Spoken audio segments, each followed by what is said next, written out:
Mass NCERT Solutions, Miscellaneous exercise of application of derivatives. Question number 1. Using differentials, find the approximate value of each of the following functions. For the current year, for year 2022-23, this portion is not in your syllabus. तो इसका solution यहाँ पर मैंने दिया हुआ है, आप लोग इसका स्क्रीनशॉट ले सकते हो यदि आपको ज़रूरी है, otherwise this is not in your syllabus. तो मैं यहाँ पर एक्सप्लेन नहीं कर रहा हूँ क्वेश्चन 1 का कोई भी पार्ट। अब आ जाता है question 2। It is show that the function given by f x equal to log x upon x has maximum at x equal to e. तो मैक्सिमम और मिनिमा हमें मालूम है, प्रोसेस वही फॉलो करेंगे। आप सबसे पहले एफ डैश एक्स निकालेंगे, तो इसको क्वेश्चन 2 से हमने डिफ्रेंशिएट कर दिया है। Denominator as it is, differentiation of numerator minus numerator as it is, differentiation of denominator divided by denominator whole square. अब एफ डैश एक्स को हम जीरो पुट कर देंगे।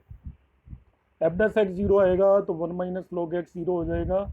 इट इज़ बिकॉज इसको क्रॉस मल्टीप्लाई करेंगे जीरो रखकर यहाँ पर, तो 1 माइनस लॉग एक्स जीरो आएगा। इसका मतलब लॉग एक्स इक्वल टू 1 हो गया, और लॉग एक्स 1 तब होता है जब एक्स इक्वल टू ई हो। तो हमें ये मालूम चल चुका है कि एक्स इक्वल टू ई पर हमें मैक्सिमा या मिनिमा कुछ ना कुछ मिलेगा। तो अब एफ डबल डैश एक्स निकालते हैं, हम यहाँ पर फिर से इसको डिफ्रेंशिएट कर देते हैं क्वेश्चन टू यूज कर। तो denominator as it is, differentiation of numerator minus numerator as it is, differentiation of denominator divided by denominator whole square. इसमें x की जगह हम ई पुट करेंगे, सिंप्लीफाई कर लिया इसको, x की जगह ई पुट करेंगे। लॉग ई 1 होता है, इस चीज़ का ध्यान रखना है। तो ये यहाँ पे लॉग ई बन जाएगा ई पुट करने पर, नीचे ई क्यूब हो गया, लॉग ई फिर से 1 रख दीजिए, ये -3 + 2 डिवाइडेड बाई ई क्यूब हो जाएगा, that is -1 upon E cube, less than 0 आ गया। So we can conclude that in this case we'll get local maxima at x equal to E, hence proved. Question number 3 पर आ जाते हैं। The two sides of an isosceles triangle with fixed base B are decreasing at the rate of 3 centimeter per second. How fast is the area decreasing when the two sides are equal to the base? तो आपका rate of change of two sides of isosceles triangle दिया हुआ है। तो isosceles triangle में जो equal sides हैं उन्हें हमने ए लेट कर लिया है, और बेस क्योंकि उसने खुद ही क्वेश्चन के अंदर बी दिया हुआ है उसको हमने बी मान लिया है। तो एरिया हम कैलकुलेट करेंगे आइसोसेलेस ट्रायंगल का, उसके लिए हमें एल्टीट्यूड ए डी की ज़रूरत पड़ेगी। तो ए से परपेंडिकुलर ड्रॉप करिए यहाँ पर अपोजिट साइड पर ए डी, तो वो आपका ये इसको मिड पॉइंट पे कट करेगा बेस को, तो this much is b by two, this much is b by two. तो right triangle A B D लेंगे, ए डी बी लेंगे, और उससे हम ए डी कैलकुलेट कर लेंगे, that is under root of A square minus B square by 4। तो ये इसका आपका एल्टीट्यूड आ गया ट्राइंगल का, बेस इसका बी है ही। तो area, rate of change of area निकालना है तो हम एरिया कैलकुलेट कर लेते हैं। तो area of triangle A is equal to half of base into altitude हो गया आपका। अब rate of change of area निकालना है, तो ये जो भी आया इसको with respect to time differentiate कर देंगे। बी तो कांस्टेंट है, ओनली ए वेरी कर रहा है आपका। तो with respect to time differentiate करेंगे तो यहाँ पे D A by D T आएगा, राइट साइड में half B as it is, under root of A square minus B square by 4 को डिफरेंशिएट करना है by considering A as variable and B as constant. B को constant की तरह हम consider करेंगे, तो इसका डिफरेंशिएशन आ जाएगा 2a upon twice under root of A square minus B square by 4, साथ में D A by D T लिख देना है। सिंप्लीफाई कर लेते हैं, वी गेट दिस मच। अब क्या है, जब हमें कैलकुलेट करना है rate of change of area, तब d A by D T यहाँ पर ऑलरेडी गिवन है, the it is the two equal sides are decreasing at the rate of 3 centimetre per second. मतलब d A by D t -3, जब decrease हो रहा हो तो नेगेटिव लेते हैं, इंक्रीज हो रहा हो तो प्लस लेते हैं। तो D A by D T की जगह -3 पुट कर देंगे। और दूसरी चीज़, तो यहाँ पे -3 पुट कर दिया। दूसरी चीज़ क्वेश्चन में दे रखी है, जब आपको rate of change of area निकालना है तो side A equal to B होगा, तो यहाँ बी को भी ए रख दीजिए आप, या ए को बी रख दीजिए, जो भी आपको कन्वीनियंट रखे आप रख सकते हैं। तो ए को बी रख दिया है, और आप D A by D T यहाँ पे कैलकुलेट कर लेंगे, it comes out to be -3b। 70 metre square पर सेकंड। इस तरीके से हम इस क्वेश्चन को कर सकते हैं। डिफरेंशिएशन इसमें इन्वॉल्व है। यदि डिफरेंशिएशन में आपको कोई इशू है तो आप डिफरेंशिएशन फिर से रिवाइज करें, और ज़्यादा इस क्वेश्चन के अंदर कुछ भी नहीं है, ये ध्यान रखना है। ए और बी में से only A is variable, B is constant. Question number 4 tangent normal का है। इसका सॉल्यूशन मैं जरूर यहाँ पे दूंगा, आप पीडीएफ कॉपी कर सकते हो, but the question is not in your syllabus for the current year. Question number 5 is also from tangent and normal. तो tangent and normal is not in your syllabus, इसका आप पीडीएफ यूज कर सकते हो, ये मैं यहाँ पे दिया हुआ है। क्वेश्चन नंबर 6 मैक्सिमम मिनिमा का है। ये क्वेश्चन हम ऑलरेडी कर चुके हैं इन द प्रीवियस एक्सरसाइज 6, जो भी मैक्सिमम मिनिमा की एक्सरसाइज थी वहाँ पे ये क्वेश्चन हमने किया था। तो आप इसको केयरफुली देखेंगे तो आपको नजर आ जाएगा क्वेश्चन। वहाँ पे ये दे रखा था, आपको मैं बता देता हूँ, F X is equal to 4 sine X minus 2, 4 sine X minus X, और फिर वो upon 2 plus cos X minus 1 कर रखा है। थीटा करके ये क्वेश्चन दिया हुआ है एक्सरसाइज में, आप देखोगे तो ये क्वेश्चन आपको मिल जाएगा easily. Still there is no problem. जब इंक्रीजिंग डिक्रीजिंग करते हैं तो सबसे पहले आप इसको डिफ्रेंशिएट कर दीजिए। हमने इसको डिफ्रेंशिएट कर लिया और डिफ्रेंशिएट करके इसको सिंप्लीफाई कर लीजिए। डिफ्रेंशिएशन मैं यहाँ पे बता नहीं रहा हूँ, ये आपको सामने करके दिखाया हुआ है, आप देख सकते हो। Go differentiation we have already done, and में ये इतना आ जाता है। इसमें से यहाँ पे आप cos x कॉमन ले लीजिए, तो f डैश x आता है cos x upon 4 minus cos x upon 2 plus cos x whole square. ये मैक्स इंक्रीजिंग कहाँ पे होगा ये आपको बताना है। तो देखिए बड़ा सिंपल सा क्वेश्चन है ये इंक्रीजिंग पता करने के लिए। 4 माइनस cos x हमेशा ग्रेटर देन 0 होगा, ये ध्यान रखिएगा पहली चीज। रीजन बियॉन्ड दैट इज कि आपका cos x कभी नेगेटिव हो नहीं सकता, तो 1 से ग्रेटर नहीं हो सकता, तो 4 माइनस cos x हमेशा पॉजिटिव होगा। डिनोमिनेटर में 2 plus cos x whole square आ रहा है, ये भी ऑलवेज पॉजिटिव ही होगा। रीजन बियॉन्ड दैट इज कभी भी किसी भी चीज का स्क्वायर नेगेटिव हो नहीं सकता। तो f डैश x पॉजिटिव होगा या नेगेटिव होगा वो डिपेंड करेगा ओनली cos x पर। जब cos x पॉजिटिव होगा तो f डैश x पॉजिटिव हो जाएगा, और जब cos x नेगेटिव होगा तो f डैश x नेगेटिव हो जाएगा। ध्यान से सुनिएगा इसे। Previously you have done this, I am again explaining कि 4 माइनस एक्स को यहाँ पे छोड़ देंगे हम, एफ डैश एक्स का साइन डिसाइड करना है। इंक्रीजिंग के लिए एफ डैश एक्स को ग्रेटर देन 0 होना चाहिए, और डिक्रीजिंग के लिए एफ डैश एक्स को लेस देन 0 होना चाहिए। तो यहाँ पे हम देख रहे हैं कि F dash x greater than 0 कब होगा। तो मैंने बताया कि आपका 4 माइनस cos x को हम कंसिडर नहीं करेंगे, आप लिख दीजिए इट इज ऑलवेज पॉजिटिव। ऐसे ही डिनोमिनेटर में 2 plus cos x whole square is always positive. तो sign of f dash x will depend only upon f cos x।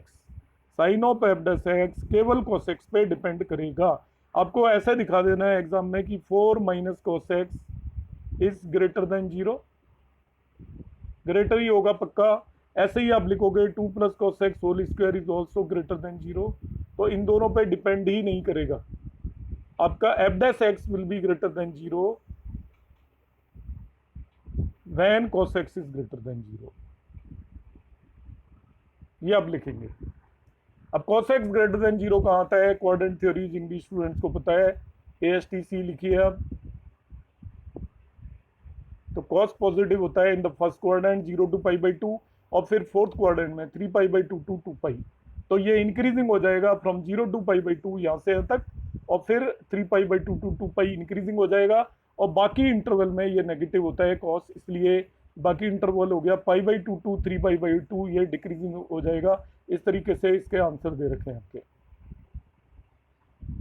तो ये इंक्रीजिंग 0 to पाई बाई 2 आपको मेंशन्ड है, and then 3 pi by 2 to 2 pi, और decreasing होगा आपका pi by 2 to 3 pi by 2। तो like that देखिए इस इंटरवल में it is F dash X is greater than 0 दे रखा है, और इस इंटरवल में इसको लेस देन 0 दे रखा है। तो in this way we can solve this question. Now you come to the question number 7। तो 7th क्वेश्चन की अब हम बात कर लेते हैं। तो 7th क्वेश्चन भी सिंपल इंक्रीजिंग डिक्रीजिंग का है। तो first step is same, find f dash x. तो f dash x will be 3x square minus 3 upon x4 हो जाएगा। ये 3x6 माइनस 3 अपॉन x4 हो गया। तो इसने जिस तरीके से किया है वो आप देख लीजिए। यहाँ पे इसके जीरोज फाइंड आउट करिए। एल्जेब्रिक में मैं ऑलरेडी बता चुका हूँ, इसके हम जीरोज फाइंड आउट करेंगे। इसको 0 पुट कर दीजिए। जीरो फाइंड आउट करने पे x6 इक्वल टू 1 आएगा और x6 1 आएगा when x is equal to +1 and -1। तो हम नंबर लाइन पे 3 पॉइंट हम ड्रॉ कर लेंगे। आपको पता है मैंने FFDD आपको कंसेप्ट बताया था, आप इंक्रीजिंग डिक्रीजिंग फंक्शन का वीडियो मेरा देख सकते हो। फर्स्ट वन है f' फाइंड करिए, then find f' equal to 0, then you divide the number line and then decide. FFDD इस तरीके से हम डिसाइड करते हैं। तो यहाँ पर आपके देखिए इसको x की दो वैल्यू आई, एक -1 आई, एक +1 आई। अब आपके पास 3 इंटरवल्स हैं, 1, ये सेकंड और ये थर्ड। ये +2 1 टू इन्फिनिटी है, ये -1 टू 1 है ही, और ये -∞ टू -1 है। कहाँ पे ये इंक्रीजिंग होगा, कहाँ पे डिक्रीजिंग होगा, निकालना बड़ा सिंपल है।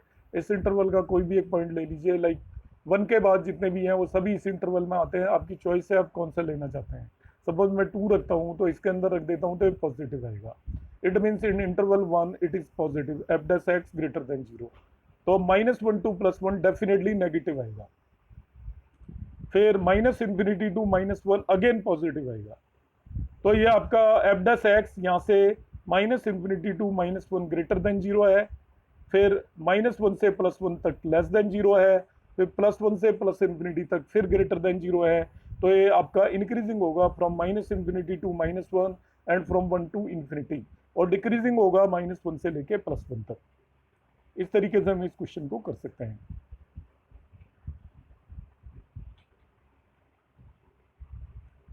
क्वेश्चन नंबर 8 मैं यहाँ पर एक्सप्लेन नहीं कर रहा हूँ, मैं कुछ अलग तरीके से करूँगा। आप PDF ये नोट करना चाहें तो अब ये नोट कर सकते हैं। एक तरीके से PDF मैंने यहाँ पे प्रिंट किया हुआ है, इसको मैं आपको मैन्युअली वीडियो बना के अपलोड करूँगा, उसमें आप देखेंगे क्वेश्चन नंबर 8। यहाँ पे जो मेथड दिया है is very lengthy, so I am not going to explain this method here. Question number 9 देख लीजिए, इज़ वेरी इंपॉर्टेंट। कई बार बोर्ड एग्जाम में ये आया हुआ है, 2 बार आया अभी रिसेंटली में। 2019 का आप CBSE पेपर देखेंगे उसमें भी है, और 2017 में भी है। तो currently it's very important question. कह रहा है tank with rectangular base and rectangular sides. Base भी रेक्टेंगुलर है उसका और साइड्स भी रेक्टेंगुलर है। Open at the top is to be constructed so that its depth is 2 meter and volume is 8 meter cube. The building of tank cost ₹70 per square meter for the base and 45 per square meter for the sides. What is the cost of least expensive tank? मतलब आपको minimise करनी है cost. तो यहाँ पर हम consider कर लेते हैं let L, B and H represent the length, width and height of the tank. Height दे रखा है आपको इस क्वेश्चन के अंदर 2 मीटर और वॉल्यूम दे रखा है 8 मीटर क्यूब। तो वॉल्यूम हमें मालूम है कि टैंक का होगा L into B into H. तो L into B into H is equal to 8 given है, वेयर एस आपको H 2 गिवन है, उससे L into B equal to 4 आ गया, और B इक्वल टू 4/L हम लिख सकते हैं, जरूरत नहीं है अभी। एरिया ऑफ 4 बॉल्स, बेस निकाल लीजिए, area of base is 4 and area of 4 walls हम निकालेंगे, वो 2H into L plus B हो जाएगा, आपको मालूम है। इसको भी हम सिंगल वेरिएबल में कन्वर्ट कर देते हैं, 4L प्लस 4/L हो जाएगा। इसको आप डिफ्रेंशिएट कर दीजिए with respect to L। 4 walls का एरिया निकाल रहे हैं, with respect to L differentiate किया तो ये आपका 4 इंटू 1 माइनस 4/L² आ जाएगा। यहाँ पे अपने जो भी डिफ्रेंशिएट किया इसे, dA/dL इक्वल टू 0 रख दीजिए, तो इससे L की वैल्यू +-2 आ जाएगी, मगर L नेगेटिव तो हो नहीं सकता, इसलिए +2 हो जाएगी। तो B इक्वल टू, ये रॉन्ग लिखा हुआ है यहाँ पे, इसको करेक्ट कर लेना, L इक्वल टू 2 है।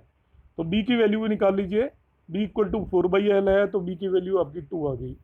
डबल डेरिवेटिव कर लीजिए, मैक्सिमा भी मिल रहा है कि नहीं, इससे डबल डेरिवेटिव करेंगे तो ये आपका आ जाएगा -32 divided by L³ plus 32/L³ हो गया, मतलब ये मिनिमम हो गया। L इक्वल टू 2 पर आपको मिनिमम मिल रहा है।